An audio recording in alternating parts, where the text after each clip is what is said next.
Hoi, ik ben Jochem en ik zit in het tweede jaar van Engineering Werktuigbouwkunde. Vandaag laat ik je mijn opleiding zien en beantwoord ik meteen de meest gestelde vragen. Kijk je mee?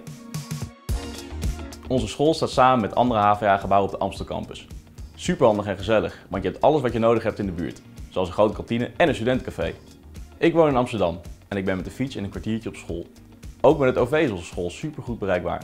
Vanaf het Centraal Station is het een paar minuten met de metro. En de metro stopt tegenover school. Van kleins af aan wilde ik al weten hoe dingen technisch in elkaar zaten. Mijn opa was ook docent werktuigbouwkunde. Ik kan me nog heel goed herinneren dat we samen achter de draaibak stonden om iets leuks te maken. Op de middelbare school kwam ik erachter dat ik het liefst leer door te doen. Bij Engineering Werktuigbouwkunde pas je de theorie toe in de praktijk. De opleiding is daarom een perfecte match voor mij. Een studiejaar is verdeeld in 4 blokken van elk 10 weken. Elk blok heb je een ontwerpproject en 2 ondersteunende theorievakken. Verder krijg je vakken als mechanica, ontwerpen en technisch tekenen. Je volgt ook workshops zoals lassen, metaal bewerken en 3D-printen. De opgedane kennis en vaardigheden gebruik je vervolgens om je eigen ontwerpen te maken. Je hebt het eerste jaar ongeveer 18 uur per week les. De rest van de tijd werk je aan je project en maak je opdrachten. In totaal ben je zeker wel 40 uur met school bezig. Wat heel fijn is dat je een vast studiebegeleider hebt. Daar kun je altijd terecht als je vragen hebt. Je werkt het hele jaar door samen in groepjes. Elk blok verandert de samenstelling. Soms werk je met elkaar en een andere keer werk je individueel.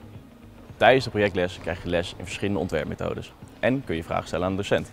Wat ik heel fijn vind is dat de kennis uit het vorige project toepast op de volgende. Stapsgewijs leer je het hele ontwerpproces kennen. In blok 1 en 2 leer je welke stap je moet nemen om van idee naar een eindproduct te komen. En in blok 3 en 4 ga je aan de slag om het ontwerp ook echt te maken. We moesten in het eerste jaar een machine maken dat blikjes en flesjes sorteert. Ik vond het heel gaaf om iets te bedenken, te ontwerpen en uiteindelijk te bouwen. Na maanden van prototypes maken en testen hadden we een werkende machine gebouwd. Dat was echt heel vet.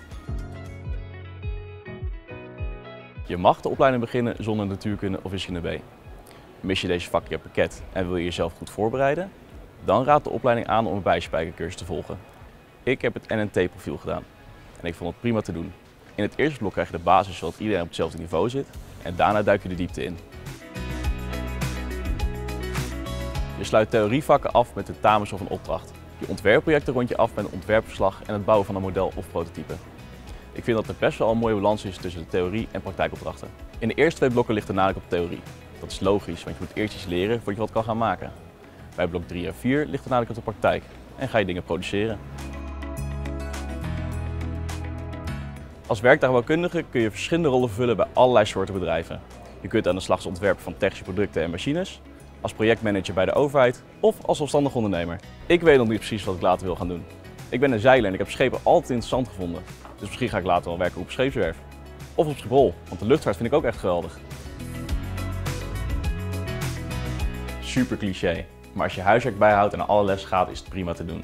Ik heb genoeg tijd over. Ik ben regelmatig met een zeilboot op het water te vinden en ik werk een paar dagen in de week bij KLM.